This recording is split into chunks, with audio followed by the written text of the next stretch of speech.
Hi friends, எல்லாருக்கும் வணக்கம். மகாலட்சுமி தாயார், எங்கள் வீட்டு மகாலட்சுமி தாயாரை நான் எப்படி உட்கார வைக்கிறேன் அப்படின்றத உங்களோட ஷேர் பண்ணிக்கிறேங்க.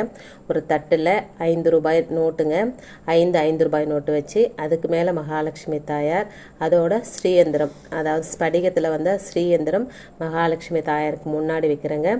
அதோட சோழி, மகாலட்சுமி தாயாருக்கு ரொம்ப பிடிச்ச சோழி, கோமதி சக்கரம், ஜாதிக்கா, இதெல்லாம் நல்ல ஒரு பாசிட்டிவ் எனர்ஜியை தரக்கூடிய பொருட்கள்.